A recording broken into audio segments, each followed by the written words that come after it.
Mark chapter 15. Jesus before Pilate. As soon as it was morning, the chief priests held a consultation with the elders and scribes and the whole council. They bound Jesus, led him away, and handed him over to Pilate. Pilate asked him, "Are you the king of the Jews?" He answered him, "You say so." Then the chief priests accused him of many things. Pilate asked him again, "Have you no answer? See how many charges they bring against you." But Jesus made no further reply, so that Pilate was amazed. Pilate hands Jesus over to be crucified. Now at the festival, he used to release a prisoner for them, anyone for whom they asked. Now a man called Barabbas was in prison with the rebels who had committed murder during the insurrection. So the crowd came and began to ask Pilate to do for them according to his custom. Then he answered them, "Do you want me to release for you the king of the Jews?" For he realized that it was out of jealousy that the chief priests had handed him over. But the chief priests stirred up the crowd to have him release Barabbas for them instead. Pilate spoke to them again. Then what do you wish me to do with the man you call the king of the Jews?" They shouted back, "Crucify him." Pilate asked them, "Why, what evil has he done?" But they shouted all the more, "Crucify him." So Pilate, wishing to satisfy the crowd, released Barabbas for them, and after flogging Jesus, he handed him over to be crucified. The soldiers mock Jesus. Then the soldiers led him into the courtyard of the palace, that is the governor's headquarters, and they called together the whole cohort. And they clothed him in a purple cloak, and after twisting some thorns into a crown, they put it on him. And they began saluting him, "Hail, King of the Jews!" They struck his head with a reed, spat upon him, and knelt down in homage to him. After mocking him, they stripped him of the purple cloak and put his own clothes on him.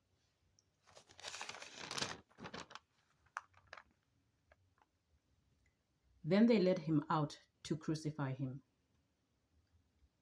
The crucifixion of Jesus.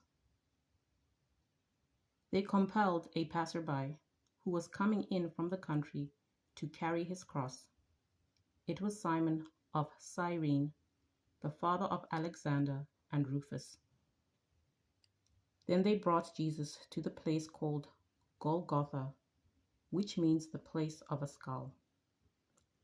And they offered him wine mixed with myrrh, but he did not take it.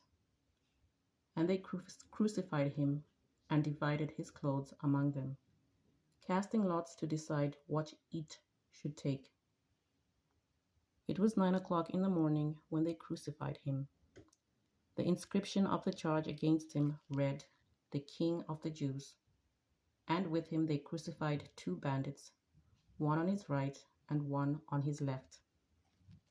Those who passed by derided him, shaking their heads and saying, "Aha, you who would destroy the temple and build it in 3 days, save yourself and come down from the cross." In the same way, the chief priests, along with the scribes, were also mocking him among themselves and saying, "He saved others, he cannot save himself. Let the Messiah, the King of Israel, come down from the cross now, so that we may see and believe." Those who were crucified with him also taunted him. The death of Jesus. When it was noon, Darkness came over the whole land until 3 in the afternoon. At 3 o'clock, Jesus cried out with a loud voice, Eloi, Eloi, lema sabachthani, which means, my God, why have you forsaken me? When some of the bystanders heard it, they said, Listen, he is calling for Elijah. And someone ran, filled a sponge with sour wine, put it on a stick, and gave it to him to drink, saying, Wait, let us see whether Elijah will come to take him down. Then Jesus gave a loud cry and breathed his last. And the curtain of the temple was torn in two, from top to bottom. Now when the centurion who stood facing him saw that in this way he breathed his last, he said, Truly this man was God's son. There were also women looking on from a distance. Among them were Mary Magdalene, and Mary the mother of James the younger, and of Joseph, and Salome. These used to follow him and provided for him when he was in Galilee. And there were many other women who had come up with him to Jerusalem. The burial of Jesus. When evening had come, and since it was the day of preparation, that is, the day before the Sabbath, Joseph of Arimathea, a respected member of the council, who was also himself waiting expectantly for the kingdom of God, went boldly to Pilate and asked for the body of Jesus. Then Pilate wondered if he were already dead, and summoning the centurion, he asked him whether he had been dead for some time. When he learned from the centurion that he was dead, he granted the body to Joseph. Then Joseph bought a linen cloth, and taking down the body, wrapped it in the linen cloth, and laid it in a tomb that had been hewn out of the rock. He then rolled a stone against the door of the tomb. Mary Magdalene and Mary the mother of Joseph saw where the body was laid.